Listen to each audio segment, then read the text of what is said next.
BioShock 2 was first announced, it had a few things working against it.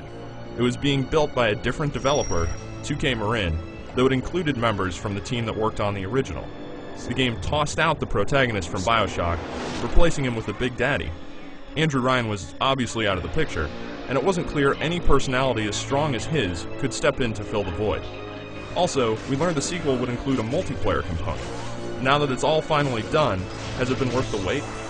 I'm happy to say that BioShock 2 delivers in all areas it should, and makes improvements over the original in a number of ways, as good sequels tend to do. The story this time around takes place 10 years after that of the original, and as it turns out is more focused and tightly woven than what we saw before. Overall, the underwater city of Rapture isn't as mysterious as it once was, since we've been there before, but that's balanced by a clearer vision of story delivery and more meaningful moral decisions. Daddy!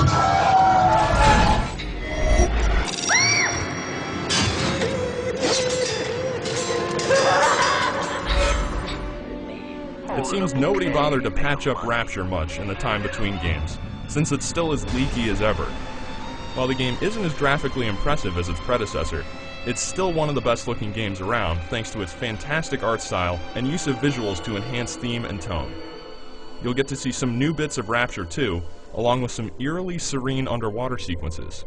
Sound design is also first rate, with moody music and a great array of sound effects like the shrieking of splicers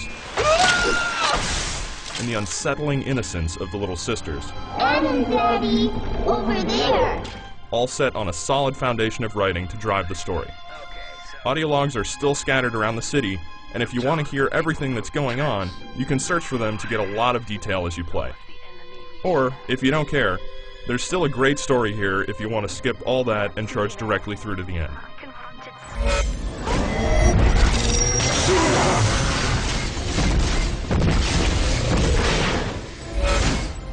One of the more obvious changes in the sequel is that you're now playing as a Big Daddy. Instead of looking in as an outsider at these guys and the little sisters they protect, you're now actually part of the pair, which colors your interactions with the girls in a different light.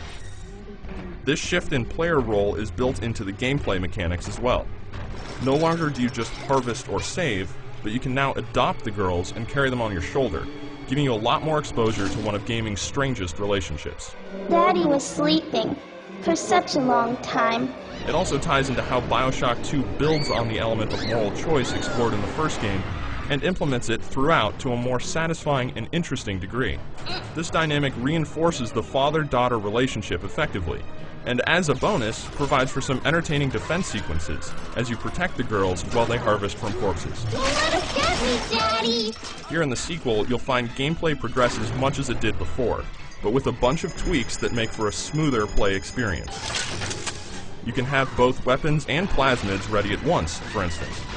The upgrades you get at Power to the People stations have a more dramatic effect on weapon performance, like every hit from a rivet gun having a chance to set an enemy on fire, which is pretty cool. Plasmid use has been made more interesting too, as your powers will change as they're upgraded.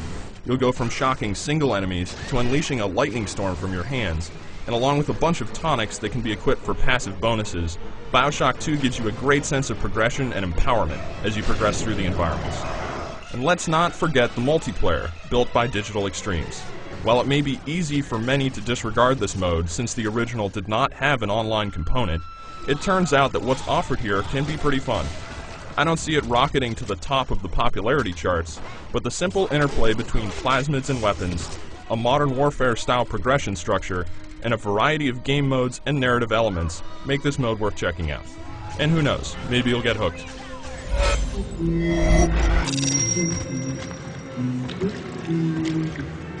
Come on, Daddy. So did 2K Marin, Digital Extremes, and everyone else involved succeed with BioShock 2? Most definitely. It may not have the same awe-inspiring sense of mystery as the first title, but by improving the gameplay and giving more focus to the story, there's a lot of entertainment to be had here and surprises in store for those who decide to return to one of the best video game settings around. For the full written review, head over to IGN.com.